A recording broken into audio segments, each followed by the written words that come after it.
Friends, അസ്സലാമു അലൈക്കും and welcome back to my channel. അപ്പം ഇതൊക്കെ കഴിഞ്ഞ് എല്ലാവരും സന്തോഷത്തോടെ ഇതൊക്കെ ആഘോഷിച്ചു എന്ന് വിചാരിക്കുന്നു. അപ്പോൾ ഇന്ന് ഞാൻ വന്നിട്ടുള്ള എൻ്റെ ഇതിൻ്റെ ചോറിൻ്റെ റെസിപ്പിയാണ് കേട്ടോ. അപ്പം ഇതെൻ്റെ റെസിപ്പിയല്ല, ഞാൻ ഇന്നലെ ആദ്യമായിട്ട് ട്രൈ ചെയ്തായിരുന്നു ഫദ്വാസ് കിച്ചൻ്റെ മന്തി റെസിപ്പി. അപ്പം നോർമലി ഞാൻ മന്തി ഉണ്ടാക്കാറുണ്ട്, പക്ഷേ ഇതുപോലെ ഈ ഒരു റെസിപ്പി ഫോളോ ചെയ്തിട്ട് ആദ്യമായിട്ട് ഉണ്ടാക്കിയത് കേട്ടോ. പക്ഷേ നല്ല ടേസ്റ്റ് ആയിരുന്നു. അപ്പോൾ നിങ്ങളായിട്ട് ഇതൊന്ന് ഷെയർ ചെയ്യാമെന്ന് ചോദിച്ചു. അപ്പോൾ ആദ്യം തന്നെ അവിടെ ഏകദേശം 1-1.5 കിലോയുടെ അത്രയും ചിക്കൻ എടുത്തിട്ടുണ്ടായിരുന്നു. കുറച്ച് വലിയ ചിക്കനായിരുന്നു. അപ്പം അതിങ്ങനെ നിരത്തി നമ്മൾ ബിരിയാണി ഉണ്ടാക്കാൻ ഉദ്ദേശിക്കുന്നത്, മന്തി ഉണ്ടാക്കാൻ ഉദ്ദേശിക്കുന്ന ആ ഒരു പാത്രത്തിൽ തന്നെ ഇതുപോലെ നിരത്തി വെച്ച് കൊടുക്കുക കേട്ടോ. ഒന്നിൻ്റെ മേലെ വരാത്ത രീതിയിൽ വേണം വെച്ചെടുക്കാൻ. എന്നിട്ടൊരു കത്തി വെച്ച് നമുക്ക് ഇതുപോലെ ഒന്ന് കുത്തിയെടുക്കാം. ഇനി ഇതിൻ്റെ മേലെ നമുക്ക് ഏകദേശം 1.5 ടീസ്പൂണിൻ്റെ അത്രയും കുരുമുളക് പൊടിയും അതുപോലെ 1.5 ടീസ്പൂൺ ജീരകപ്പൊടിയും കൂടി ഇട്ടുകൊടുക്കുക. ജീരകം ഒന്ന് ക്രഷ് ചെയ്തെടുത്താണ് കേട്ടോ, പൊടിയായിട്ട് ആക്കിയിട്ടില്ല. അതും കൂടി നമുക്കിതിൻ്റെ മേലെ ഇട്ട് കൊടുക്കാം. അപ്പം കുരുമുളക് ചേർക്കുന്ന വീഡിയോ ഞാൻ എടുക്കാൻ വിട്ടുപോയി കേട്ടോ. അത് ഇട്ടതിന് ശേഷമാണ് പിന്നെ ഓർത്തത്. ഇനി ഞാൻ ഇതിലേക്ക് ഇട്ട് കൊടുക്കുന്നത് 2 ചിക്കൻ ക്യൂബ്സാണ്. അത് നമുക്ക് ഇതുപോലെ ഒന്ന് പൊടിച്ച് ചേർത്ത് കൊടുക്കാം.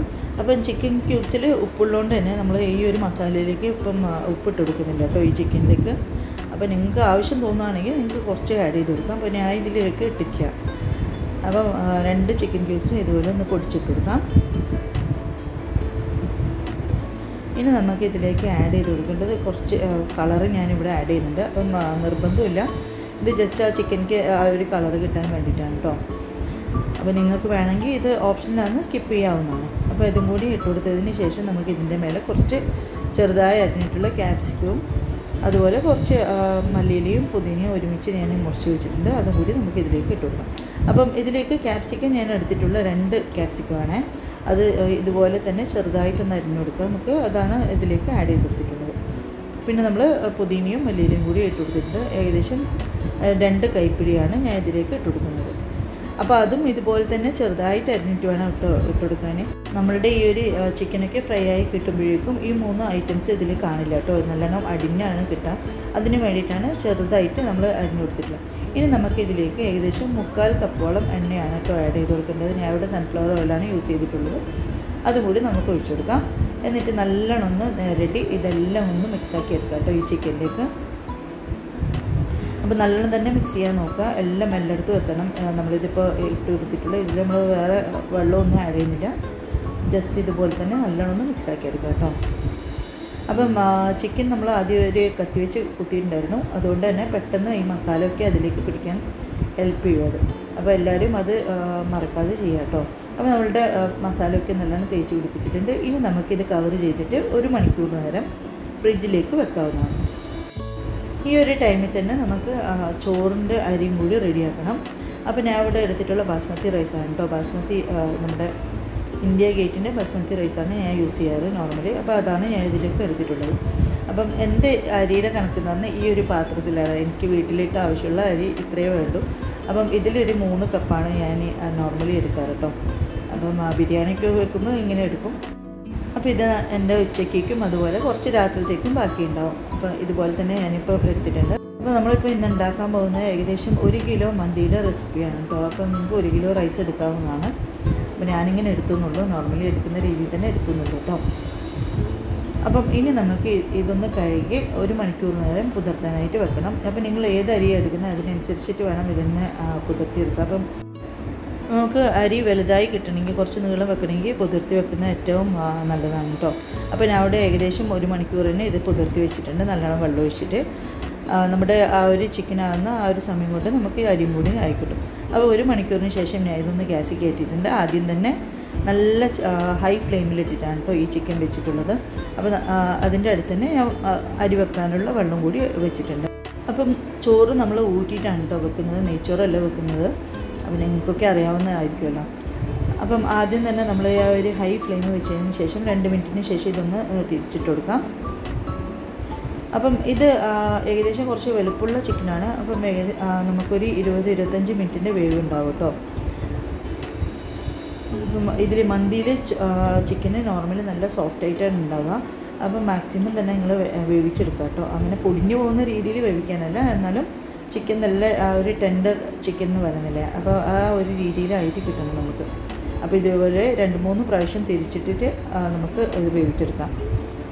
അപ്പോൾ ഇതൊന്ന് തിരിച്ചിട്ടെടുത്തതിന് ശേഷം ഇതിലേക്ക് നമുക്ക് കുറച്ച് കുരുമുളകും കൂടി ഇടണം. നോർമലി മന്തിയിൽ കുറച്ച് കുരുമുളകൊക്കെ കടിക്കാൻ കിട്ടുമല്ലോ, അതുകൊണ്ട് തന്നെ നമുക്ക് ഏകദേശം ഞാൻ 1 ടീസ്പൂണിൻ്റെ അത്രയും കുരുമുളക് എടുത്തിട്ടുണ്ട്. മുഴുവൻ കുരുമുളക് അതും കൂടി നമുക്ക് ഇട്ട് കൊടുക്കാം.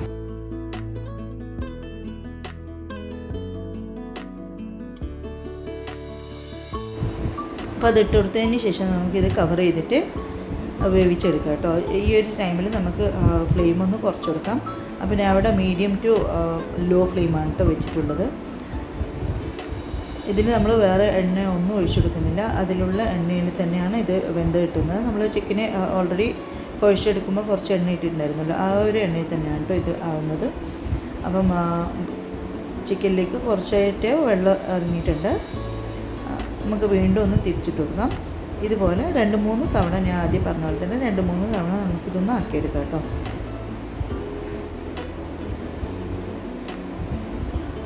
അപ്പം ഇതിലുള്ള നിങ്ങൾക്ക് കാണാം നമ്മൾ ആദ്യമായിട്ട് ക്യാപ്സിക്കവും അതുപോലെ മറ്റ് ലീവ്സും ഒക്കെ ഒന്ന് അരിഞ്ഞ് തുടങ്ങിയിട്ടുണ്ട് കേട്ടോ.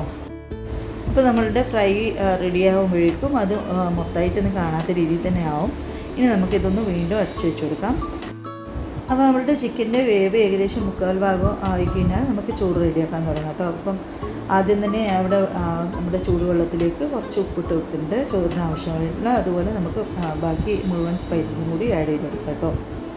കറുവാപ്പട്ടയും അതുപോലെ ഇലയും പിന്നെ ഏലക്കായും ക്ലോവ്സും ഒക്കെ ഇട്ട് കൊടുത്തിട്ടുണ്ട്. അപ്പോൾ നിങ്ങൾക്ക് നാരങ്ങ ഉണ്ടെങ്കിൽ, ഉണങ്ങിയ നാരങ്ങ ഉണ്ടെങ്കിൽ അതും കൂടി ഇട്ട് കൊടുക്കാം. അപ്പോൾ ഞാൻ നോക്കിയിട്ട് കിട്ടിയിട്ടില്ല, എൻ്റെ അടുത്ത് ഉണ്ടായിട്ടില്ല, അതുകൊണ്ട് ഞാൻ ആഡ് ചെയ്തിട്ടില്ല. ഇതിലേക്ക് കുറച്ച് ഓയിലും കൂടി ആഡ് ചെയ്ത് കൊടുക്കാം കേട്ടോ. അപ്പോൾ നമ്മൾ ഇതിലേക്ക് ഇടുന്ന അരി ഒന്നിനോട് ഒട്ടിപ്പിടിക്കാതിരിക്കാൻ വേണ്ടിയിട്ടാണ് നമ്മൾ ഇങ്ങനെ ഓയിൽ ഒഴിച്ച് കൊടുത്തിട്ടുള്ളത്. ഇനി നമ്മൾ കഴുകി ഊറ്റി വെച്ചിട്ടുള്ള അരിയും കൂടി നമുക്ക് ഇതിലേക്ക് ഇട്ട് കൊടുക്കാം. ഇതൊന്ന് നല്ലോണം മിക്സാക്കി എടുക്കാം. ഈ ഒരു ചോറിൻ്റെ നമുക്ക് 85% വെന്ത് കിട്ടണം. ആ വേവായി കഴിഞ്ഞാൽ നമുക്കിത് ഊറ്റിയെടുക്കാവുന്ന കേട്ടോ. അപ്പോൾ അതിന് മുന്നേ നിങ്ങൾക്ക് വേണമെങ്കിൽ ഈ സ്പൈസസൊക്കെ ഇതിന്ന് റിമൂവ് ചെയ്യാം. ഞാൻ റിമൂവ് ഒന്നും ചെയ്തിട്ടില്ല, ചോറിൽ തന്നെ നിന്നോട്ടെന്ന് വെച്ചിട്ട് ഞാൻ റിമൂവ് ഒന്നും ചെയ്തിട്ടില്ല കേട്ടോ. ഇനി നമുക്കിത് ഒരു അരിപ്പയിലേക്ക് മാറ്റാം. അപ്പോൾ ഈ ചോറ് റെഡിയാക്കി കഴിഞ്ഞ് കഴിഞ്ഞാൽ അധികം നമുക്ക് തണുക്കാനായിട്ട് വെക്കരുത്. പെട്ടെന്ന് തന്നെ നമ്മൾ ഇത് ചിക്കൻ്റെ മേലേക്ക് ഇട്ട് കൊടുക്കണം കേട്ടോ. അപ്പം ആ ഒരു ചിക്കനിലുള്ള സ്മെല്ലും ഇതുണ്ടല്ലോ, നമ്മളുടെ മസാലയുടെ കൂട്ടിൻ്റെ സ്മെല്ലൊക്കെ നമുക്ക് ചോറിൽ കിട്ടണമെങ്കിൽ പെട്ടെന്ന് തന്നെ നമുക്ക് ഇട്ട് കൊടുക്കണം. അപ്പോൾ നമ്മുടെ ചിക്കൻ എല്ലാം വെന്ത് കിട്ടിയിട്ടുണ്ടായിരുന്നു, കറക്റ്റ് വേവൊക്കെ ആയിട്ടുണ്ട്.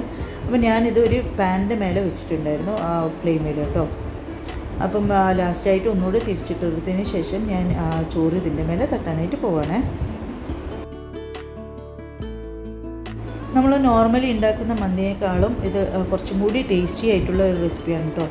അപ്പം ഇതിൽ നമ്മൾ ക്യാപ്സിക്കോ അതുപോലെ ഈ ലീവ്സൊക്കെ ഇടുന്നതുകൊണ്ട് തന്നെ ചെറിയൊരു മസാലയും നമുക്ക് ഇതിലേക്ക് കിട്ടുന്നുണ്ട്. അതുകൊണ്ട് തന്നെ ഇതിൻ്റെ ടേസ്റ്റ് ഡബിളാണ് നമ്മൾ നോർമൽ മന്തി കഴിക്കുന്നതിനെക്കാട്ടും. അപ്പം ചോറയ്ക്ക് ഇതുപോലെ നമുക്ക് നിരത്തി കൊടുക്കാം.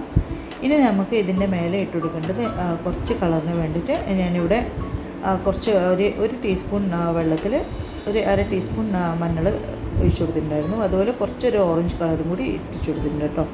ഇനി നമുക്ക് ഇതിൻ്റെ മേലെ കുറച്ച് പച്ചമുളകും അതുപോലെ മുറിച്ച് വെച്ചിട്ടുള്ള കുറച്ച് കൊറിയാണ്ടർ ലീവ്സുകളുണ്ട്, അതും കൂടി ഇട്ട് കൊടുത്തിട്ടുണ്ട്. ഇനി നമുക്കിതൊന്ന് പുകച്ചെടുക്കാനായി ഒരു ചാർക്കോൾ പീസ് ഒന്ന് ചൂടാക്കിയിട്ട് ഒരു പാത്രത്തിലിട്ട് അതിൻ്റെ മേലെ കുറച്ച് ഓയിൽ ഒഴിച്ചു കൊടുത്ത് ഇതുപോലെ ഒന്ന് ഫോയിൽ വെച്ച് കവർ ചെയ്ത് ഒന്ന് അടച്ച് വെച്ച് കൊടുക്കാം കേട്ടോ. അപ്പോൾ ഒരു 10 മിനിറ്റ് കൊണ്ട് തന്നെ നമ്മളുടെ ചോറ് ഇവിടെ റെഡിയാവും. 10 മിനിറ്റ് കഴിഞ്ഞ് കഴിഞ്ഞാൽ ഇതൊന്ന് തുറന്നെടുക്കാം. തുറന്നതിന് ശേഷം നമുക്കിതൊന്ന് ചാർക്കോളിൻ്റെ ആ ഒരു പീസ് എടുത്ത് മാറ്റാം കേട്ടോ. എന്നിട്ട് വീണ്ടും ഇതുപോലെ തന്നെ ഒന്ന് കവർ ചെയ്ത് വെച്ച് കൊടുക്കാം. അപ്പം ഫ്ലെയിം ഓഫാക്കിയതിന് ശേഷം വേണം ഇനി അടുത്ത ഒരു 10 മിനിറ്റ് കൂടി നമുക്കിത് കവർ ചെയ്തിട്ട് വെച്ച് കൊടുക്കാം. അപ്പം ആ ഒരു സ്മെല്ലൊക്കെ നമ്മളുടെ ചോറിൽ കിട്ടിയിട്ടുണ്ട്. ഒരു 10 മിനിറ്റ് കൊണ്ട് നമുക്ക് ചോറ് റെഡിയാവും കേട്ടോ. അപ്പോൾ നല്ല ടേസ്റ്റി ആയിട്ടുള്ള നമ്മളുടെ മന്തി റെഡിയായിട്ട് കിട്ടിയിട്ടുണ്ട്. അപ്പം ശരിക്കും നല്ല ടേസ്റ്റി ആയിരുന്നു. അവർ പറഞ്ഞ പോലെ തന്നെ പദ്വാസ് കിച്ചണിൽ അവർ പറയുന്നുണ്ടായിരുന്നു അവരുടെ റിലേറ്റീവിൻ്റെ അടുത്ത് ചോദിച്ച് വാങ്ങിച്ച ഒരു റെസിപ്പിയാണ്. ശരിക്കും എല്ലാവരും ട്രൈ ചെയ്ത് നോക്കേണ്ട റെസിപ്പിയാണ്, നല്ല വെറൈറ്റി റെസിപ്പിയാണ് കേട്ടോ.